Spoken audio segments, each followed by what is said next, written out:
An Echo Through the Trees, a novel by Michael Galloway. Chapter 1. He popped open the tiny brown steel mailbox, but inside it was empty. Out of the rows and rows of door mailboxes, his began to feel like the emptiest of all. He turned away and hiked back upstairs to his room, pensive at each turn of the staircase, and outlined his next letter in his head. After unlocking his third-floor dorm room door, Chase Krause stepped inside to his cherished world he called home. He brought in a massive carpet remnant at the beginning of the year, and although it slid around sometimes, anything was better than the icy tiled floor. Barren walls frustrated him, so he plastered them with posters of places he knew he would never travel to, but admired anyway: Sydney, the Caribbean, and London. All of them made the room seem a bit crowded, but lived in. He sat down into a school-provided, creaking wooden chair and withdrew a pen and paper from inside his desk. He began to write. Dear Dad, I am now beginning my 3rd month here at school. I'm still planning on being an architect, but like everyone else here, I have to get through prerequisites first. You know, it's amazing how big the school really is. There are a lot of people here who really don't know what they want to do with themselves, even after they have been here a few years. For some reason, that always shocked me. Mom is doing well, as usual. She seems to be taking my absence around the house pretty well these days. I still visit on weekends, though. But I am going hunting this weekend, and I know she'll miss me. It will be my 2nd time hunting, and I wish that you could be here. Maybe this time I can get a deer instead of having to tell the guys that the only bullet I used was the one that fell out of the tree stand. Ha ha. Sorry to keep this note short, but I have to get going. Going to practice at the rifle range this afternoon with Josh. Talk to you later. Love, Chase. P.S. Are you going to stop by for Christmas? And so it ended. He paused a moment to survey his hands and the dusty desk before him. His hands were distinctly his father's, slender, strong, nimble, but 19. He knew his eyes were his mother's ocean blue, as was his blond hair that was cut close on the sides. He set his pen down and creased the letter in 2 places. After withdrawing an envelope from inside of his desk, he slid the letter inside. He stamped it, sealed it, and then wrote on a return address. Then he wrote down the destination, but he was never sure if it was the right one because there had not been a response from there in years. But that was no matter. He got up and slipped on his forest-green winter jacket and matching gloves and hoisted up his bags and black suitcase and turned to the door. He knew his friend Josh would be downstairs in the lobby any time now to pick him up for target practice. Chase stared at the letter a minute, then tucked it into his inside jacket pocket and opened the door. He bounded back down the stairs and walked into the lobby. To his right was a lounge ringed with plush mauve chairs and a fireplace in the middle of the back wall. He turned to his left, back near the computer lab and the mailboxes, and set down his suitcase and bags. To the right of the mailboxes was the office, where a resident could pick up their newspaper subscriptions, borrow a vacuum, or trade their identification card for a basketball. Beneath the ledge of the office service window was the mail slot, and Chase kneeled down now to reach it.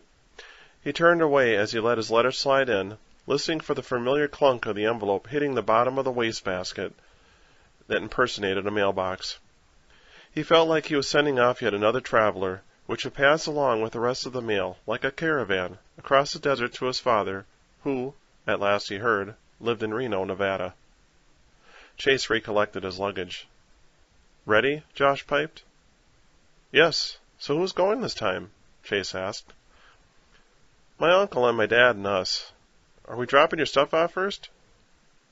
Yeah, I said I'd stop by my mom's tonight before we go. So it finally happened, huh? I mean, with Kelly? What? Oh, her. Yeah, she probably just found somebody new. You know how it goes. Break up one day, new life the next.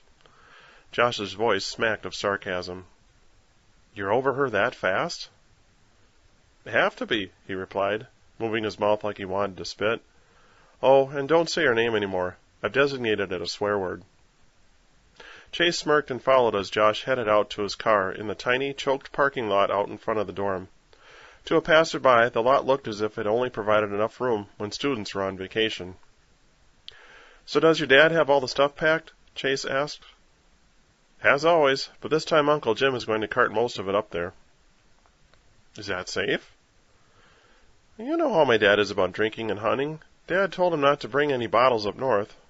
But I suppose he could always hit a bar on the way up. I didn't think of that. Chase knew Neil Weldon, Josh's father, had the physical edge over his younger brother Jim. Although Neil had taken over the construction company where he worked, years of site labor molded his forearms into steel pistons. Well, I'd hate to see something bad happen. It's been so long since I've been hunting, Chase said. Oh, don't fret. Dad'll pull over if he sees anything. And what? Pound him? No, he still has to be able to drive his own truck. That wouldn't be good. So, Josh, did you bring a football? Sure did. It's in the back seat. But I hope the hunt doesn't get that dull. Dull? I scored 2 touchdowns against you last time, Mac. You won't this time, Chevy, Josh countered. Why is that? You couldn't stop me before. Because this time we'll be on the same team. Chase remembered how they both played neighborhood football back before college and how Josh had enough girth to earn the nickname Mac. At the time, when he ran the football at you, it felt like you had been hit by a mining truck. Chase earned the nickname Chevy, not like the actor, but rather the truck. Josh stood 6 feet tall, with brown hair and eyes like his father, but had an olive complexion like his mother's. Chase dictated directions with his forefinger, as if Josh forgot. Josh turned down the curve which led to Chase's home in Richfield, a suburb on the fringes of South Minneapolis.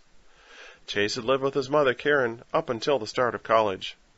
They had stayed in the same house for years after the divorce, and were fortunate enough to have had the majority of the mortgage paid off before the legal details were completely settled. Karen battled to keep the house in order while raising her only son, yet held on to her teaching position at the nearby elementary school.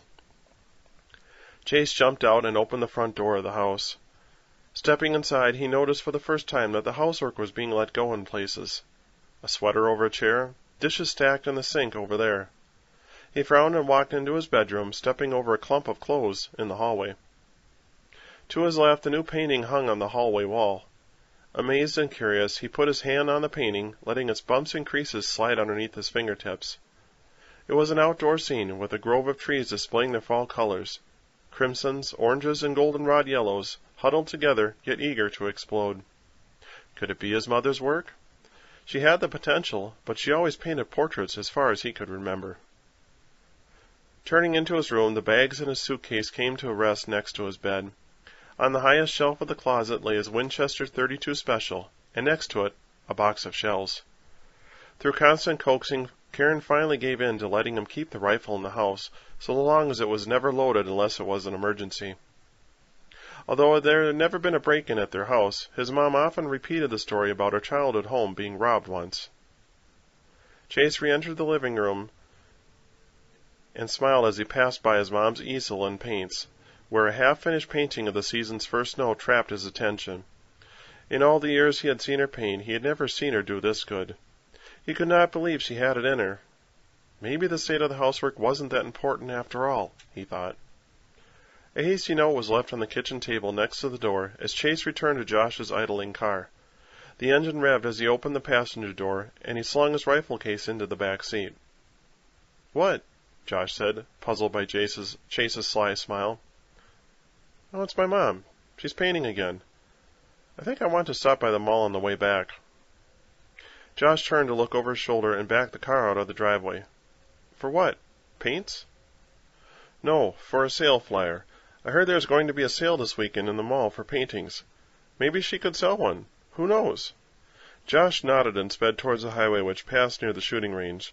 Chase meanwhile calculated a plan in his mind, and although he did not believe it was right to tell his mother what to do, he did not think a little encouragement ever hurt. Presently he opened up his box of shells. He counted 1 bullet missing, but he hoped this weekend he could bury that embarrassment forever.